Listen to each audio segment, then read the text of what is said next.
If you make just one of these mistakes tonight, your heart may not survive until morning. And here's the part most people don't realize. People your age often make 3 or more of these mistakes every single night without any idea they're doing something dangerous. I know that sounds dramatic, but stay with me for a moment, because what I'm about to share has the potential to save your life. Tonight, I'm going to show you the silent mistakes that happen while you sleep. The ones that don't cause pain, the ones that don't wake you up, and the ones that don't give second chances. More importantly, I'll show you how to fix them before your head even touches the pillow. Let me start with a story that still stays with me. A man in his late 60s came into my office for what he believed was a routine checkup. He was active, still driving, still working part-time. He told me he was doing pretty well for his age. His blood pressure was a little high, but not alarming. His cholesterol was borderline, but manageable. When I asked him how he was sleeping, he shrugged and said something I've heard countless times. Not great, but who really does at my age? That sentence, that mindset, is far more dangerous than most people realize. 2 weeks later, his wife found him unresponsive in bed. No chest pain, no emergency call in the middle of the night, no warning signs at all. Just silence. When I spoke with her afterward, she told me something I hear far too often. He said he was just tired. We thought it was normal. Here's the truth that rarely gets explained clearly enough. Your heart is not safest when you sleep. In fact, for many adults over 55, nighttime is when the heart is under its most dangerous kind of stress. Not the loud, obvious stress you feel during exercise or emotional moments, but the quiet kind. The kind that builds slowly while you're completely unconscious. Blood pressure shifts, breathing patterns change, oxygen levels dip, and small, harmless-looking habits, the kind no one warns you about, can suddenly become life-threatening when they combine in the dark. For decades, I've studied what happens to the heart during sleep. I've reviewed thousands of cases involving sudden cardiac events, nighttime arrhythmias, and people who never woke up. And what I can tell you with absolute certainty is this: most of these events are not random. They are the result of preventable mistakes, mistakes people don't even realize they're making. And the first one is something almost everyone believes is completely normal. Mistake number 1: ignoring nighttime symptoms you've learned to live with. Let me ask you something simple. When was the last time you woke up feeling truly rested? Not just awake, not just able to function, but actually refreshed? If you had to think about that question, this first mistake may already apply to you. Most dangerous heart problems at night don't start with pain. They start with annoyances, things people laugh about, things they complain about casually, things they say are just part of getting older.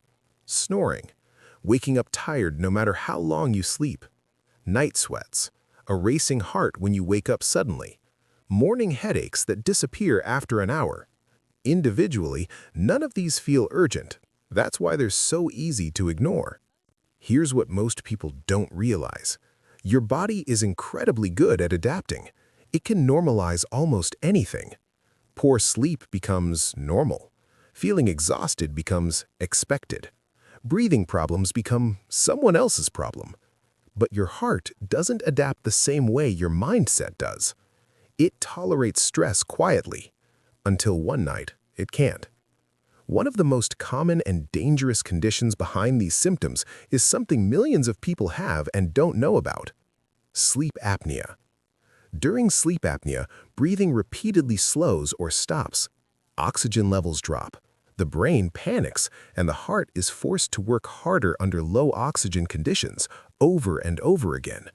This doesn't happen once. It can happen dozens of hours a night, every night.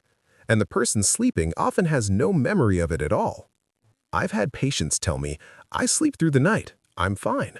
But when we looked closer, their partner described loud snoring, long pauses in breathing, and sudden gasping sounds. To the heart, those pauses are not harmless. They are repeated stress signals. And over time, that stress increases the risk of heart rhythm problems, high blood pressure, heart attacks, and sudden death during sleep. Here's the part that matters most. Ignoring nighttime symptoms doesn't make you tough, it makes you vulnerable. Your heart is giving you information, not dramatic warnings, subtle ones. And the earlier you listen, the easier it is to protect yourself. So before we go any further, I want you to think honestly. Have you been brushing off signs that your sleep isn't as healthy as you tell yourself? Because the next mistake is something many people believe is actually helpful, and it quietly puts even more strain on the heart at night. Mistake number 2. Going to bed dehydrated. This mistake sounds harmless, and that's exactly why so many people make it without a second thought. A lot of adults, especially as they get older, intentionally stop drinking water in the evening because they don't want to wake up at night to use the bathroom. On the surface, that seems practical, but inside your body, the effect is very different. When you're dehydrated, your blood becomes thicker. Thicker blood moves more slowly and is harder for the heart to pump. Circulation becomes less efficient, blood pressure regulation gets unstable, and the risk of clot formation quietly increases. Now here's the part most people never hear. During sleep, especially in the early morning hours between about 2 and 6 a.m., your heart rate naturally slows and your blood pressure fluctuates. That combination, slower circulation and thicker blood, is exactly when heart attacks and strokes are most likely to happen. I've had patients tell me they avoid water after dinner because they think they're protecting their sleep. What they don't realize is that they may be putting their heart under more strain instead. This doesn't mean you should drink a large amount of water right before bed. It simply means you shouldn't go to sleep dehydrated. A small glass of water, about half a cup, taken 30 to 60 minutes before bedtime can help keep your blood flowing more smoothly during the most vulnerable hours of the night. And that matters, because hydration alone won't protect you if you're making the next mistake, which has everything to do with how you position your body when you sleep. Mistake number 3. Sleeping completely flat. For most of your life, sleeping flat probably felt normal. You lay down, close your eyes, and never gave it a second thought. But as the body changes with age, the heart doesn't always handle that position the same way it used to, even if you feel comfortable at first. When you lie completely flat, fluid in the body naturally shifts toward the chest. In a younger or perfectly healthy heart, that usually isn't a problem. But if you have high blood pressure, early heart weakness, or even mild issues you haven't been diagnosed with yet, that extra fluid can increase pressure in the lungs and make the heart work harder than it should during the night. The result isn't always dramatic. It's often subtle and easy to dismiss. This is why some people wake up in the middle of the night feeling short of breath or notice that they breathe more easily when they sit up. Many assume it's anxiety or just part of aging, but very often it's the heart struggling under nighttime conditions. I once had a patient who slept with several pillows stacked under her head. When I asked why, she said she didn't really know. It was simply the only position that felt comfortable. Her body had figured out something before her mind did. Elevating her upper body reduced the strain on her heart and lungs. You don't need to sleep sitting upright, and you don't need special equipment. Even a gentle incline, just a few inches, can make a meaningful difference in how your heart handles fluid shifts while you sleep. For many people, this small adjustment reduces nighttime breathlessness, lowers cardiac stress, and allows your heart to work more efficiently through the night. But even the right sleeping position won't protect you if you're making the next mistake, which is one of the most overlooked and potentially dangerous habits people rely on before bed. Mistake number 4. Taking the wrong sleep aid. A lot of people rely on something to help them sleep. It might be an over-the-counter sleep aid, a nighttime pain reliever, melatonin, or a prescription medication their doctor once gave them. Because these products are common, they're often assumed to be harmless. But when it comes to the heart at night, that assumption can be risky. Some sleep medications and nighttime supplements can slow breathing, lower oxygen levels, or interfere with heart rhythm, especially in older adults. The most dangerous part is that this usually doesn't feel dramatic. You don't wake up in pain, you don't feel like you're suffocating. The heart rhythm can simply become unstable, or oxygen can drop just enough to trigger a serious event without any warning. I've reviewed cases where someone passed away peacefully in their sleep, And when we looked deeper, a nighttime medication played a role. People often tell me, I only take it when I really need to sleep, but sometimes one night is enough, especially if there are other risk factors involved. The danger increases even more if you snore loudly, have pauses in breathing during sleep, or wake up feeling unrefreshed despite sleeping for hours. This doesn't mean all sleep aids are dangerous, and it doesn't mean you should stop taking prescribed medication on your own. What it does mean is that nighttime medications deserve a different kind of question.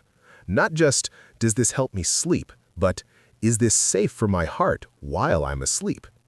If the answer isn't clear, that uncertainty alone is a sign that the conversation needs to happen. And medication isn't the last thing people underestimate at night. The final mistake is one almost everyone makes without realizing how powerful it is, because it feels emotional, not physical. Mistake number 5. Going to sleep with a stressed heart. Most people think of stress as a daytime problem. Work, money, family issues, bad news, unfinished conversations. But what many people don't realize is that the way you enter sleep determines how your heart behaves for the next 6 to 8 hours. Your nervous system doesn't simply shut off when you close your eyes. If you go to bed tense, anxious, angry, or mentally overstimulated, stress hormones like cortisol and adrenaline remain elevated. Your heart rate stays higher than it should. Your blood pressure doesn't drop the way it's supposed to at night. And instead of resting and repairing, your heart keeps working as if it's still daytime. I've seen this pattern again and again. People whose heart tests look acceptable during the day, but who develop dangerous rhythm disturbances only at night. When we look closer, the common thread isn't always diet or exercise. It's unresolved stress carried straight into sleep. One patient once told me, "Nighttime is when my thoughts get loud." And that was exactly when his heart was under the most strain. Your heart is designed to slow down at night. That's when recovery happens. That's when inflammation decreases and the nervous system shifts into repair mode. But it can't do that if your mind is replaying worries, scrolling through alarming news, or lying in bed tense and alert. From the body's perspective, stress doesn't care whether the threat is physical or mental. The heart reacts the same way. This is one reason heart attacks, strokes, and fatal rhythm problems are so common in the early morning hours.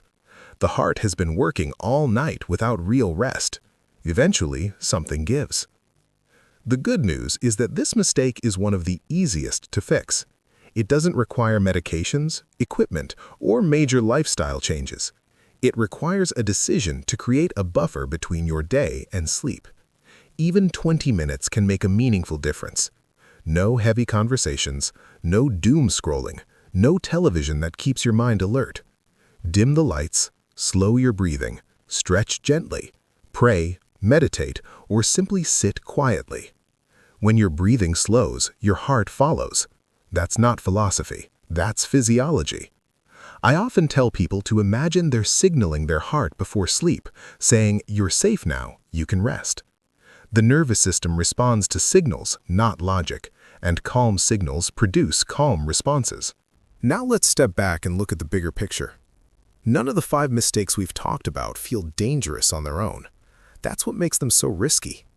They don't feel like emergencies. They feel like habits. Skipping water at night, sleeping flat, taking something to help you rest, ignoring snoring or poor sleep, carrying stress into bed. Each one quietly increases nighttime strain on the heart, and when several of them happen together, night after night, year after year, the heart eventually reaches a breaking point. People who suffer sudden events in their sleep are rarely reckless. They're not ignoring obvious warning signs. They're doing what they've always done. That's why awareness matters so much. Once you understand what puts your heart at risk during sleep, you can make small changes that have outsized effects. So tonight, before you go to bed, keep 5 simple things in mind. Don't go to sleep dehydrated. Adjust your position so your upper body is slightly elevated if you've ever felt short of breath at night. Be thoughtful about any medication or supplement you use to help you sleep, and ask whether it's truly safe for your heart. Pay attention to nighttime symptoms you've been brushing off as normal. and give your heart a calm, quiet transition into sleep. Sleep isn't just rest. Sleep is a test. Every night, your heart is tested under lower oxygen, slower circulation, and shifting pressures. The goal isn't to make that test harder than it needs to be, because when something goes wrong during sleep, there is no warning bell and no second chance. That's why prevention matters more than reaction. So, here's the question I want you to sit with. Which one of these mistakes sounded uncomfortably familiar? Not the one that scared you the most, but the one that felt like something you've been doing without realizing it. If this video changed the way you think about sleep tonight, share it with someone you care about. Because the most dangerous heart mistakes don't happen in public. They happen quietly, in the dark, while we sleep.